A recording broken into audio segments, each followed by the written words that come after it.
Les confrontations en ligne, on le sait, sont assez fréquentes. Et récemment, c'est la présence de 2 motos marines sur la rivière Matapédia qui a donné lieu à des échanges pour le moins musclés sur les réseaux sociaux. Les motos marines ont été aperçues vendredi à la hauteur de Causapscal, la journée même où s'ouvrait la pêche au saumon. Leur présence a été filmée et a fait beaucoup réagir sur Facebook. Un résident de l'endroit a d'ailleurs publié un message pour dénoncer la situation. D'ailleurs, les pêcheurs eux-mêmes n'ont pas le droit d'utiliser un véhicule motorisé dans le secteur.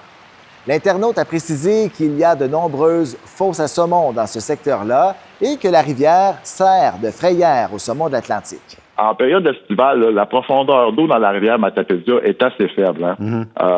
Si on commence à se promener avec des véhicules à moteur sur les fosses à saumon, quand la présence de saumon est là, puis le niveau d'eau est bas, ce qui risque d'arriver immanquablement, c'est des collisions. Des collisions qui seront pas bonnes pour le poisson, effectivement. Le résident en question a depuis choisi de retirer sa publication, entre autres à cause de nombreux commentaires négatifs. Le syndicat des travailleuses et travailleurs de l'usine LM Wind Power va porter plainte à la police pour fraude. Je vous en parlais hier. Un ancien trésorier aurait prétendument détourné pas moins d'1 demi-million de dollars des coffres du syndicat, tout ça au cours des 3 dernières années.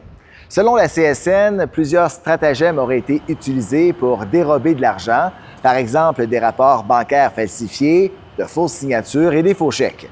Il y a bien sûr des normes de contrôle et de la formation offerte aux administrateurs des syndicats, mais il reste que ce serait plutôt difficile d'empêcher ce genre de crime. La difficulté, c'est la surveillance. Est-ce qu'ils ont assez d'effectifs pour pouvoir surveiller toutes leurs différentes centrales? Je ne sais pas, mais au moins, ils ont été capables de le détecter. L'exécutif national de la CSN et le syndicat local refusent toujours d'accorder des entrevues. 146 km/h dans une zone de 70, on peut parler d'un grand excès de vitesse. Le fautif, c'est un conducteur de 22 ans de Bonaventure. Il a été intercepté par la Sûreté du Québec à Chandler dans la nuit de lundi à mardi. D'ailleurs, le jeune homme a tenté de dissimuler son véhicule derrière une maison, mais rapidement, il a été localisé par les autorités. Pour un excès de vitesse comme celui-là, on parle d'une contravention de près de 2 600 $ et de 14 points d'inaptitude. Et ça, c'est sans compter les autres constats d'infraction que l'automobiliste pourrait recevoir.